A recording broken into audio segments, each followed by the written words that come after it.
welcome once again to the India Today Mood of the Nation poll brought to you by Karvi Research. The poll that's created such a big buzz, lots of comment on either side of the political divide, of the ideological divide, and much more. Clearly, this poll has struck a chord because it is, in a way, giving opinion on the hot button issues of the day, a snapshot of what the public out there feels way outside television studios. What we want to do at this time on the Mood of the Nation is to tell you how people perceive the state of the economy.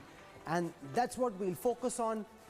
Let's take it one question at a time, and I want to take first the question on the government's handling of the economy. Remember, what we've dealt with so far is people's perception of the impact of the coronavirus on the economy. These are more general questions about the state of the economy per se. 20% of the respondents think the government has done an outstanding job. This when we're in the middle of one of the most severe recessions that this country has ever dealt with, but that's in the context of how they perceive other governments may have done and how bad the situation is. So 20% feel, given the circumstances, the government has done an outstanding job. 46% think the government has done a good job, which is about half the respondents in the poll. 21% think the government's performance is average.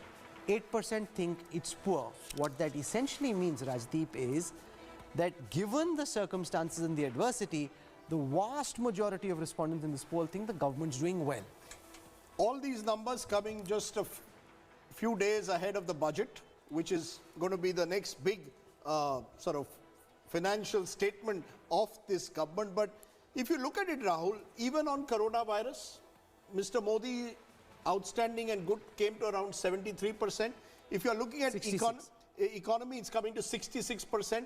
So by and large, it is clear that both on the economy and on the pandemic, the government at the moment is getting a thumbs up, and they are related because many believe that the decline in the economy, the recession in the economy is at least partly, or some would say largely, related to what's happened in the last 9 months. So once you say that the government is doing a reasonable job on the pandemic, it seems to suggest that the same people also believe that the government's handling the economy well. So the government seems to have got a fairly large, sizable number of people giving it a sense of endorsement for the way it's handled COVID pandemic and its economic fallout. Even though significantly, as our survey showed, almost 8 in 10 people admitted that they've either lost income or lost jobs. So that shows that the government is insulated from the negative impacts of recession and the COVID pandemic, at least politically. Joining us on the Mood of the Nation in this section, I want to introduce first, representing the ruling Bharatiya Janata Party, Syed Zafar Islam.